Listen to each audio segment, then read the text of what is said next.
क्या संविधान का इक्वालिटी बिफोर लॉ का मतलब है कि हर केस का ट्रायल बिल्कुल एक जैसा होना चाहिए, या सरकार कुछ मामलों में तेज ट्रायल के लिए अलग अदालत बना सकती है?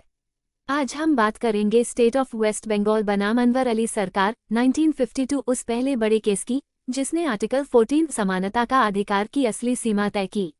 1949 में पश्चिम बंगाल सरकार ने एक नया कानून बनाया, West Bengal special courts act 1950। इसका मकसद था कुछ मामलों का जल्दी निपटारा करना। इस एक्ट के तहत सरकार चुन सकती थी कि कौन सा केस स्पेशल कोर्ट में जाएगा।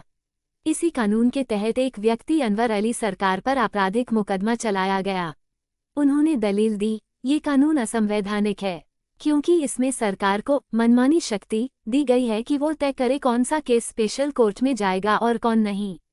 यानी एक ही तरह के अपराध के लिए किसी को नॉर्मल कोर्ट, किसी को स्पेशल कोर्ट में भेजना, ये आर्टिकल 14 यानी इक्वालिटी बिफोर लॉ का उल्लंघन है।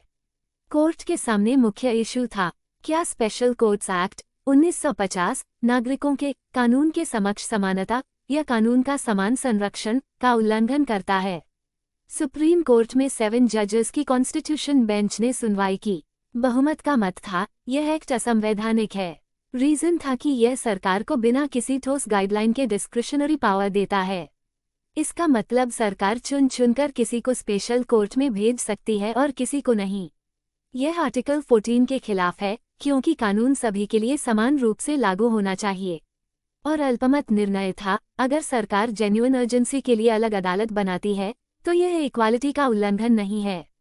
फाइनली स्पेशल कोर्ट्स एक्ट 1950 को असंवैधानिक घोषित कर दिया गया। ये पहला बड़ा केस था जिसमें सुप्रीम कोर्ट ने साफ कहा कि इक्वालिटी बिफोर लॉ का मतलब है एक ही तरह के अपराध और अपराधियों को समान प्रक्रिया और समान ट्रायल मिलना चाहिए। ये केस आर्टिकल 14 की पहली बड़ी जुडिशियल इंटरप्रिटेशन है। सुप्रीम कोर्ट ने माना कि कानून की समानता सिर्फ कानून में लिखी बात नहीं है, बल्कि प्रोसीजर ऑफ लॉ में भी समानता होनी चाहिए। इस केस ने आगे आने वाले कई आर्टिकल 14 के केसों जैसे रोयापा, मेनका गांधी, इंदिरा सोनी आदि की नींव रखी। अनवर अली सरकार केस ने हमें सिखाया कि लोकतंत्र में बराबरी का मतलब सिर्फ कानून की किताब में बराबरी नहीं, बल्कि अदालत तक जाने के रास्ते में भी बराबरी होनी चाहिए।